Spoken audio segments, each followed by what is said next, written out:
Vriende, Job 5 vers 9 sê, hy doen wonderlike dinge, wat eintlik te groot is vir ons om te verstaan. Hy doen meer wonderwerke as waarmee ons ooit rekening kan hou. Die Here doen wonderlike dinge, wat te groot is vir ons verstaan. Hy doen meer wonderwerke, as waarmee ons kan rekening hou. Daar is sekere mense en sekere dominees en pastore wat glo dat wonderwerke opgehou het. Dat dit nie meer gebeur nie, dat dit iets was wat in die Bybelse tyd was. Toe Jesus op aarde was, het hy die siekes genees, die blindes laat sien, die storm stil gemaak. Maar hulle glo toe Jesus hemel toe is, toe het daardie soort wonderwerke opgehou. En ek wil in die begin van hierdie boodskap vandag jou herinner dat ons nie 'n God aanbid wat net wonderwerke gedoen het nie, dat ons 'n God aanbid wat steeds wonderwerke doen. As ons nou charismaties was, het iemand nou gesê amen. Ons het 'n God wat steeds wonderwerke doen. Ons het die gevaar om wanneer ons van die Here te praat asof hy net 'n magtige God in die verlede was. As ons die Bybel lees, dan kry ons hier die idee, ons lees oor net dit wat God in die verlede gedoen het. Maar as dit kom by ons eie lewe en ons eie siekte, ons eie krisis, ons eie tekortkominge, ons eie worstelinge, dan begin ons wonder en vra, maar doen die Here dit regtig nog steeds? En die antwoord is ja. God is steeds God. Dieselfde God waarvan Job 5 vers 9 praat. Hebreërs 13 vers 8 sê, Jesus Christus is gister en vandag en tot in ewigheid dieselfde. Dit beteken, God het nie sy krag verloor nie. God doen nog steeds wonderwerke in soveel mense se lewe. En ek het die voorreg gehad om in die laaste 10 plus jaar in die bediening onbeskryflike wonderwerke te beleef. Ek het gesien hoe mense sonder enige hoop genees word, hoe 'n vrou wat vir jare in 'n rolstoel was, weer begin loop het.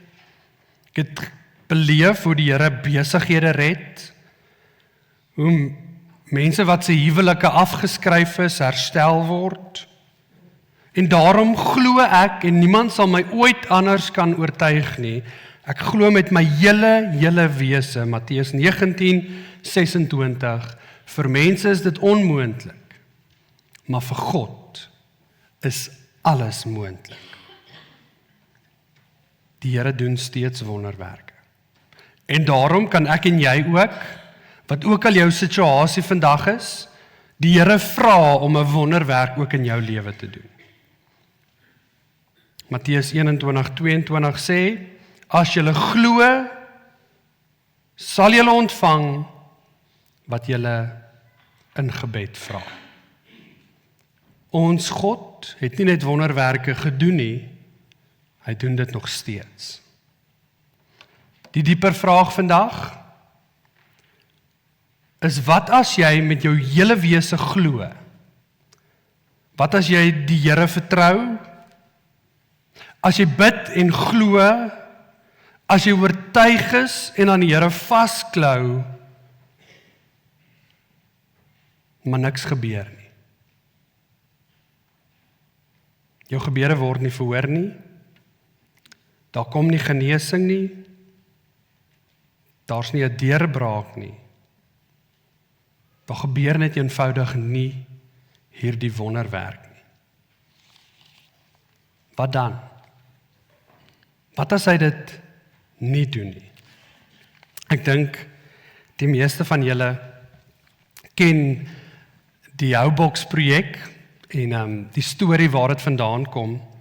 As jy nie doen nie, dan herinner ek jou dalk net 'n bietjie. So ek en Caroline het vroeg in Mei uitgevind dat sy swanger is. En natuurlik kan jy jouself verbeel, ons eerste kind, hoe opgewonde ons was. En die swangerskap het baie goed gegaan. Sy het nie regtig siek geword nie. En ek dink julle wat ouers geword het sal weet, die gevoel van daai eerste sonaar. Iets wat ek dink jy in jou lewe nooit ooit sal vergeet. En die eerste naweek van Augustus 2024 het Karlien agtergekom dat iets nie lekker is nie. Sondag die 5de Augustus ry ons na kerk Bloemfontein toe om die dokter te gaan sien. En my vrou sê na kerk, sy moet asseblief net eers 'n tassie gaan pak en regmaak vir die hospitaal en ek sê vir haar, daar's nie 'n manier nie. Jy gaan nie 'n tassie nodig hê nie. Ons gaan net Bloemfontein toe ry. Die dokter gaan sê alles is oukei en ons gaan terugkom huis toe. Ons hoef nie die gordyne van die huis toe te maak nie, ons hoef niks te doen nie. Ons gaan gou deur en gou terugkom. En die heel pad was ek oortuig, ek wil net sê, daai was my manier om geloof, daai bold geloofstatement te maak, nee, van ek weet die Here gaan. So dis nie nodig nie. Heel pad soontoe gebid, vertrou, dat die Here ons babietjie beskerm, en dat alles oukei gaan wees. En ons kom toe natuurlik in Bloemfontein, en die dokter doen 'n sonaar, en ek sal seker daai woorde ook nooit vergeet. Toe sy vir ons moet sê, daar is nie 'n hartklop nie. En iets binne my vir 'n oomblik breek. Here, ek het geglo. Ek was oortuig. Ek het geweet.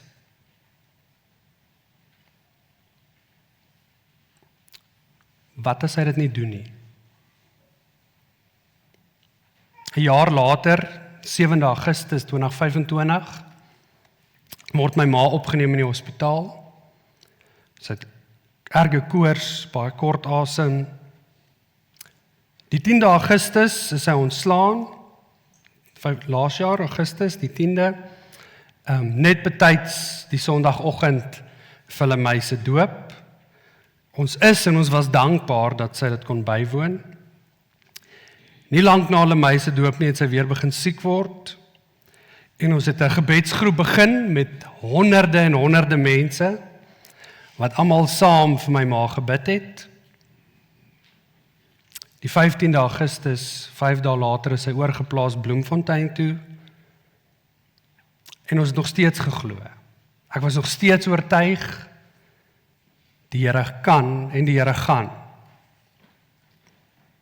Die 23ste Augustus het hulle ons laat weet, dat sy 'n terugslag gehad het. Sy is in ICU op 'n ventilator, onder sedasie.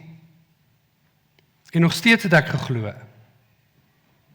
Wat vir die mens onmoontlik is, alles is vir God moontlik. 2 weke later het my ma haar laaste asem uitgeblaas.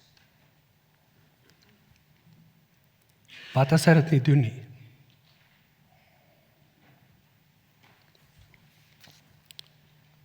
Wat as jy met jou hele wese glo, vertrou, aan die Here vashou, en daar gebeur niks? En so kan ek by elkeen van julle stop, en julle sal vir my kan vertel van die, maar wat as hy nie doen nie?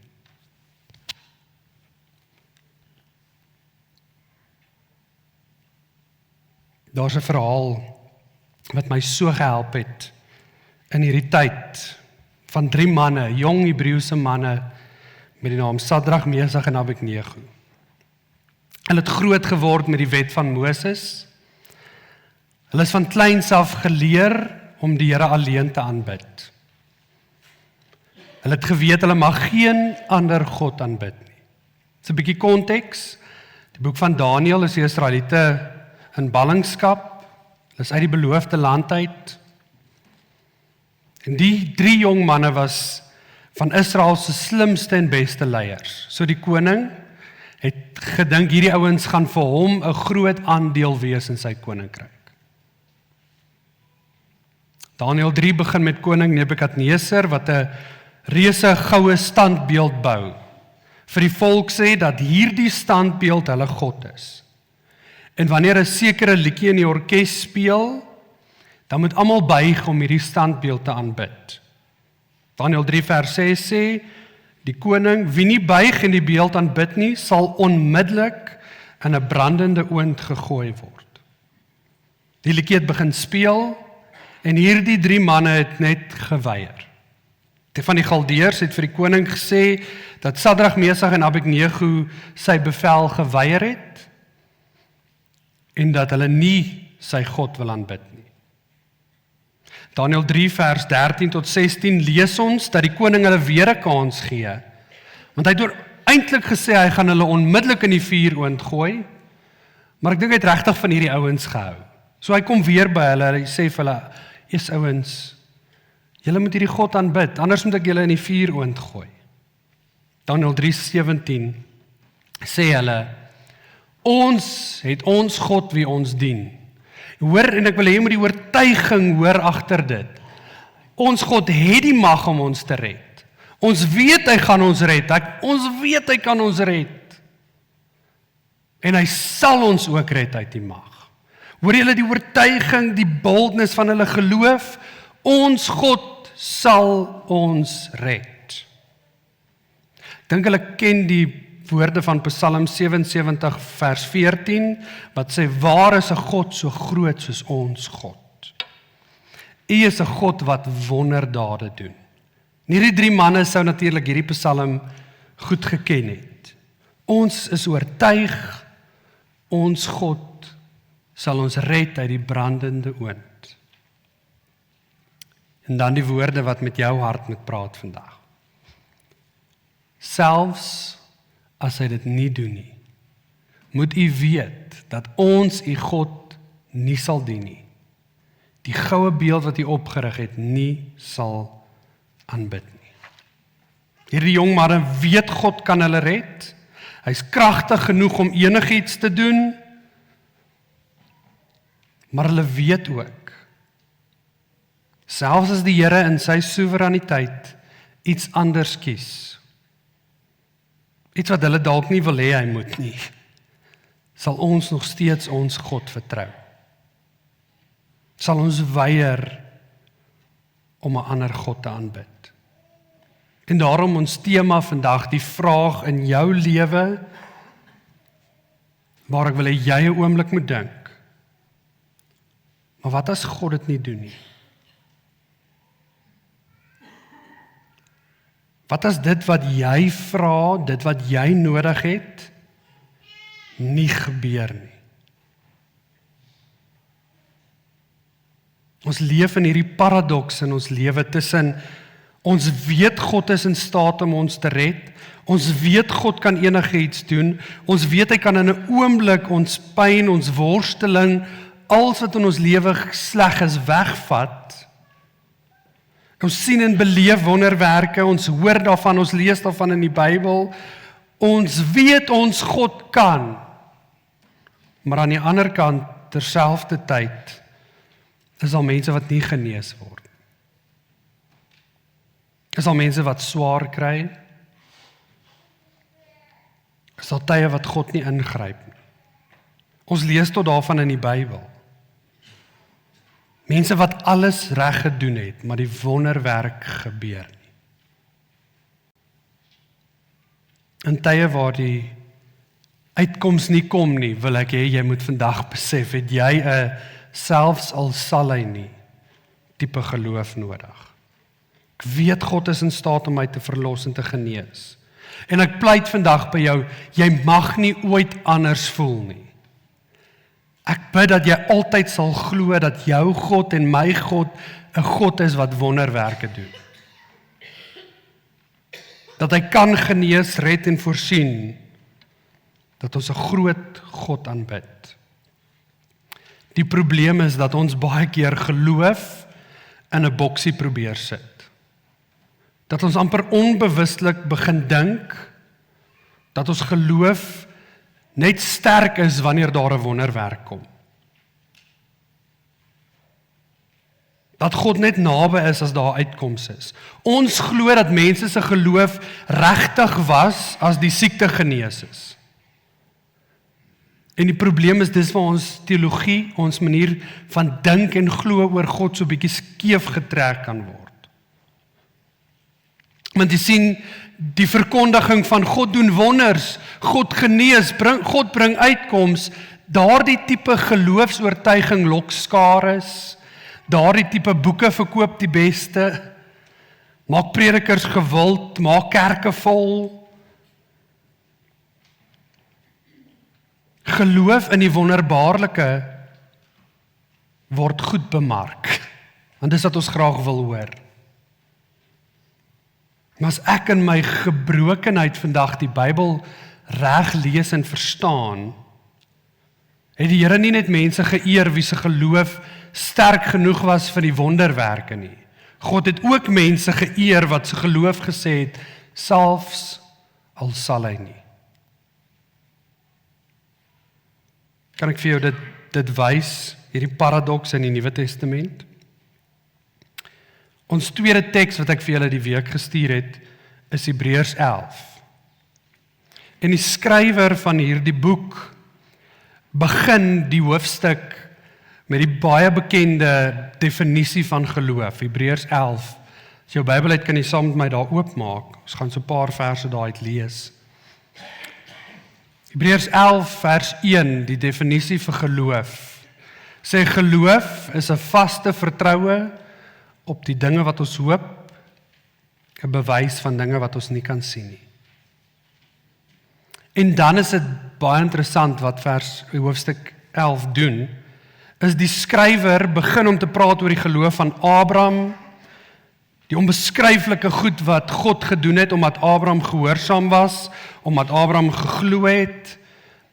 Dan beskryf hy die geloof van Henog, die geloof van Moses en Rahab. Die skrywer praat van hierdie ongelooflike geloofshelde, wie se geloof berge versit, en die Rooi See oopbreek, die mure van Jerigo laat platval. Die skrywer vertel vir ons van die ongelooflike goed wat God doen deur mense wat glo.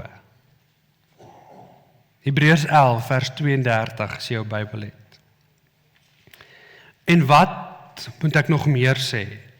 Die tyd ontbreek my om te vertel van Gideon, Barak, Samson, Jefta, van Dawid en Samuel en die profete. Deur die geloof het hulle koninkryke verower. Hulle het die reg van God gehandhaaf en verkry wat God beloof het. Hierdie ouens se geloof het hulle leeu se bekke toegestop. Het hulle gloeiende vuur geblus en aan die swaard ontkom. Hulle het in swakheid krag ontvang. Hulle was sterk in die oorlog en hulle die leers van die vreemdes op vlug gejaag. Vrouens het die dooies teruggekry. Deur hierdie mense se geloof is daar mense opgewek uit die dood. Tot eers net so ver. En toe ek dit lees, toe sê ek vir myself, Here, ek soek hierdie tipe geloof. Ek wil leeu se bekke kan toestop, ek wil hê mense moet uit die dood opstaan, ek weet dit kan gebeur en ek vertrou dit en Here, ek soek hierdie soort geloof, ek wil hierdie wonderwerke sien. En dan verander, in 35 verse beskryf dit hierdie ongelooflike geloofshelde. En ons prentjie in ons kop is, dis hoe geloof lyk. My geloof moet 'n wonderwerk te meebring. Maar dan verander dit totaal en al. Dan beskryf die Here iets heeltemal anders, wat nog steeds geloof is. Vers 35b begin om te sê, ander gelowiges wou nie die prys vir hulle vrylating betaal nie, en hulle is doodgemartel. Anders het weer bespotting en lyfstraf verduur. Selfs boeie en gevangenskap. Gelowiges is met klippe gegooi, hulle is in stukke gesaag, hulle is met die swaard vermoor, hulle is rondgeswerf in skaapvelle en bokklere, hulle het gebrek gely, hulle is verdruk, hulle is mishandel. Hierdie is ook geloofshelde, maar Here, dit lyk nie soos 'n wonderwerk nie. Hierdie is ook ouens met sterk geloof. Hierdie hele hoofstuk, van vers 1 tot aan die einde van vers 42, beskryf mense se onbeskryflike geloof. En daar's net soveel geloof in hierdie eerste mense in vers 35, Abraham, Moses, Rahab, Henog, as wat aan die einde van vers 35 begin gebeur. Soms sien ons geloof in die wonderwerke, maar ek dink die diepste uitdrukking van geloof is om God te vertrou wanneer die uitkoms nie daar is nie. Om God te vertrou, al gebeur niks. Die skrywer van Hebreërs sê, al hierdie mense, almal van hulle, die ouens wat die wonderwerke gedoen het, en die ouens wat die lyding deurgemaak het, almal is geloofshelde. Dieselfde geloof het sommigens tot oorwinning gelei, ander is doodgemartel. Almal het geloof gehad. Sommige mense sê vir jou, as die siekte nie genees nie, is dit omdat jy nie hard genoeg glo nie. Of hard genoeg bid nie. Of jy het nie gedoen wat die Here wil hê nie. Of daar's een of ander ding wat jy moet regmaak, en. Is dit regtig, vriende, hoe ons oor geloof dink? Is ons geloof dan transaksioneel? En hier is die ding, in die middel van ons krisis, in die middel van swaar kry in ons lewe, is ons geneig om te dink, maar kyk wat het ek gedoen, Here? Ek is dan 'n goeie mens, ek probeer reg lewe, ek gee my 10de, ek woon die kerk getrou bly, Here, ek staan in u diens. Maar jy het nog steeds dat hierdie goed gebeur, Here, dis nie regverdig nie. Beteken dat omdat ek dit, dat God moet dat? Dink ek my geloof is op een of ander manier om te sê, Here, omdat ek u getrou dien, moet u nou sekere goed doen, skuld u my sekere goed. En swaar kry of adversity wys vir ons hoe diep hierdie manier van dink in my en jou hart sit. Wanneer God nie doen wat ek wil hê hy moet doen nie, raak ons kwaad, teleurgesteld, want ek het alles ingesit, maar God doen nie sy deel. Vriende, so 'n manier van dink is nie geloof nie. Dis nie verhouding nie. Dis 'n transaksie.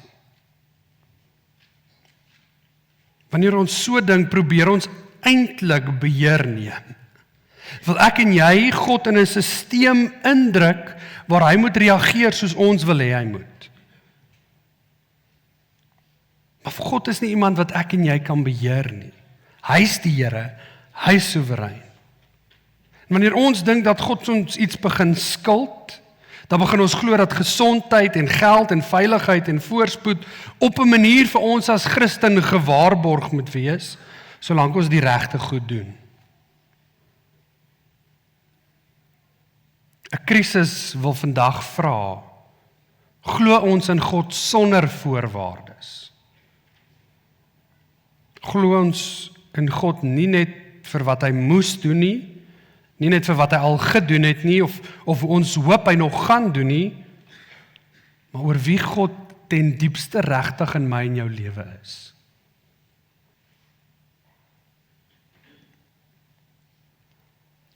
Glo ons dat God goed is, selfs al werk dinge nie uit nie. Is ons bereid om die goed waaraan ons so vasklou, prys te gee? Kan ons, hierdie is belangrik en ek wil hê jy moet dit mooi hoor, kan ons geloof in God plaas, eerder as in die uitkoms wat ek en jy wil hê? Glo ons dat God vir ons is, dat hy vir ons omgee? Wanneer ons beeld van God afhang van hoe goed uitwerk, of ons dink dit moet uitwerk, hoorie, gaan dit nie meer oor my nie, oor God nie, dan gaan dit oor my. Wanneer ons beeld van God afhang, of dinge uitwerk, of die manier hoe ons wil hê dit moet uitwerk, dan gaan dit nie meer oor God nie, maar oor my. Dan is God se goedheid afhanklik van my omstandighede. Ware geloof, sê al sal hy dit nie doen nie, sal ek hom steeds vertrou. Ek wil afsluit met 'n kort verhaal oor hoe dit alles prakties lyk. Ek het onlangs 'n tannie met ernstige kanker in 'n versorgingsoord besoek. Die kanker is besig om hierdie tannie se hele liggaam oor te neem. Voor ek ingang, weet ek mos nou natuurlik wat vir my wag. Vra ek vir Heilige Gees, gee vir my die wysheid en die insig hoe om hierdie te hanteer. Help my om vir hierdie tannie te kan sê dat die Here nog steeds by haar is. En toe ek daar instap, was ek nie aangenaam verras nie. Hierdie tannie wat regtig swaar kry, wat al hoe swakker word, kan nie genoeg getuig van die Here se goedheid en guns in haar lewe nie. Ek gaan met die wete en die idee dat ek haar gaan bemoedig. En ek stap uit, meer bemoedig en geïnspireer as wat ek in 'n baie lang tyd in my eie lewe was. Ek het gedink, ek gaan in om vir hierdie tannie te sê dat die Here by haar is, en het ek nie beleef hoe teenwoordig hy regtig is nie. Hierdie tannie het baie ernstige kanker. Haar man is 'n paar jaar terug oorlewe, haar kinders is oorsee. En sy kon in die hele tyd wat ek daar was, nie ophou praat van hoe goed die Here is nie. Sy getuig van die Here se guns en genade. Ware geloof sê, as hy dit nie doen nie, sal ek hom nog steeds vertrou. Dis die tipe geloof wat volhard en swaar kry, maar dit is gevul met hoop wat nie van hierdie wêreld is nie. Dis die soort hoop wat hierdie mense aan die einde van Hebreërs 11 mee geleef het. Selfs in die onmoeilikste omstandighede het hulle ook so Sadrag, Mesach en Abednego gesê, ek weet God kan my red. Selfs as hy dit nie doen nie, gaan ek nog steeds my God aanbid en hom vertrou. Voor ons gaan afsluit met 'n slotlied, wil ek jou tog uitnooi om 'n oomblik saam met my te luister. Emiel, dankie na hierdie lied. En ek wil jou regtig uitnooi om die woorde te lees en 'n oomblik regtig net by die Here te sit en te vra in jou eie lewe, wat as hy dit nie doen nie?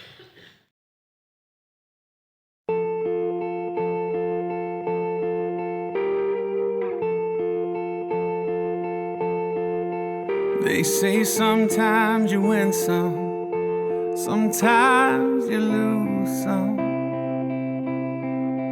And right now I'm losing bad.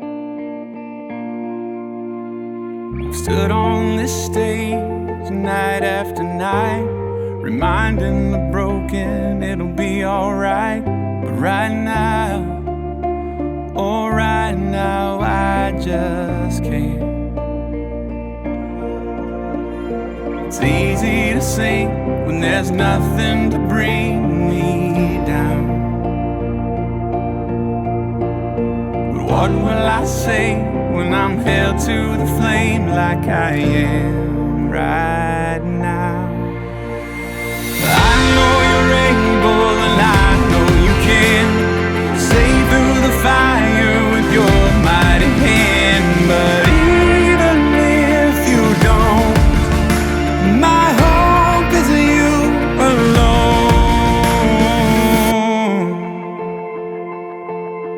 They say it only takes a little faith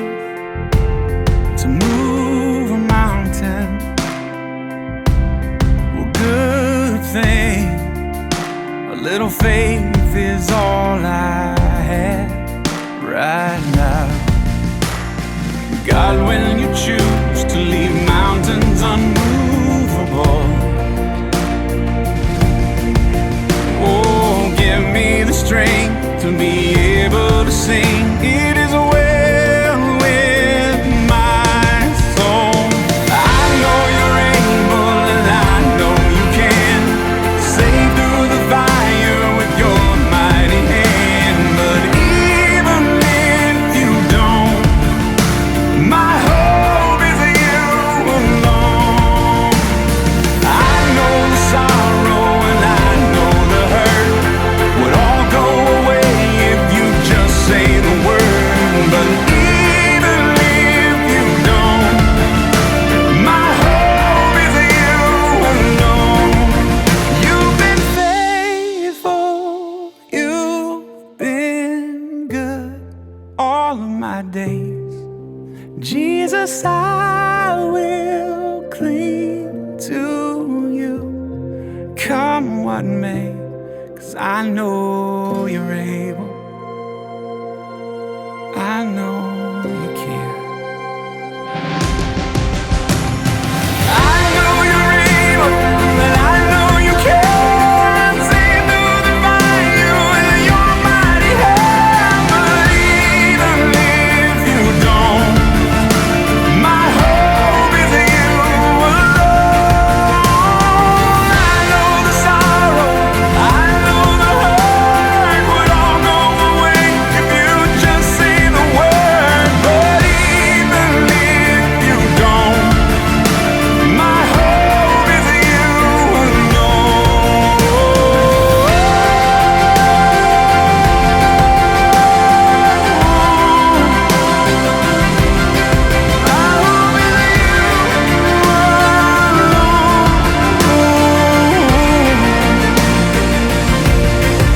It is well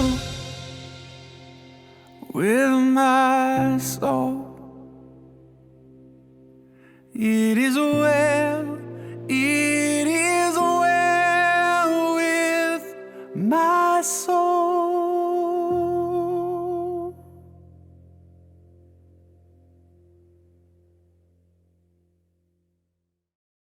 Om jou bid. Ontvang dan die seën van die Here. Mag die Here se nabyheid, sy liefde elke oomblik hierdie week by jou wees. Mag jy ervaar dat die Here jou oplig, dat hy saam met jou gaan, dat hy vir jou die uitkoms bring. Amen.